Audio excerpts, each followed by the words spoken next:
மன்னார் நகரசபை எல்லைக்குள் சோளவரி செலுத்தாத வீடுகளில் சோளவரி சேகரிக்க சென்ற பெண் மீது டெலோ இயக்கத்தின் தலைவர் செல்வம் அடைக்கலநாதனின் பிரத்யேக செயலாளர் இன்றைய தினம் மாலை தாக்குதல் மேற்கொண்ட நிலையில் சம்பவம் தொடர்பில் மன்னார் போலீஸ் நிலையத்தில் பாதிக்கப்பட்ட பெண் ஊழியரால் முறைப்பாடு மேற்கொள்ளப்பட்டுள்ளது.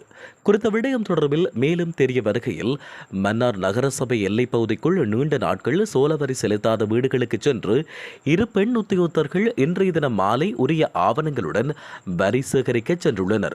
இந்நிலையில் மன்னாரின் பிரதான டெலோ அலுவலகம் அமைந்துள்ள வீட்டின் உரிமையாளரும் வரி செலுத்தாததால் குறித்த வீட்டிற்குள் சென்று ஊழியர்கள் வரி தொடர்பில் தெரிவித்தனர். இந்நிலையில் குறித்த அலுவலகத்தில் இருந்த நபர் குறித்த பெண்களுடன் முரண்பட்டதுடன் வெளியே கலைத்துள்ளார். அதே சமயம் சம்பந்தப்பட்ட நபரின் பிறிதொரு கடை தொடர்பில் அவர்களுடன் வாக்குவாதத்தில் ஈடுபட்டதோடு ஒரு பெண்ணை தாக்கி வெளியே கலைத்துள்ளார். இந்நிலையில் சம்பந்தப்பட்ட பெண் மன்னார் போலீஸ் நிலையத்தில் முறைப்பாடு மேற்கொண்டுள்ளதுடன் தாக்குதலை மேற்கொண்ட நபரும் தன்னை நியாயப்படுத்தும் முகமாக போலீசில் முறைப்பாடு பதிவு செய்துள்ளார். சம்பவம் தொடர்பாக கட்சி அலுவலகத்தில் இருந்த ஏனையவர்களுக்கும் முரண்பாடு ஏற்பட்டுள்ளதுடன் சம்பவம் தொடர்பாக கட்சியின் தலைவர் செல்வம் அடைக்கலநாதனுக்கும் தெரியப்படுத்தப்பட்டுள்ளமை குறிப்பிடத்தக்கது.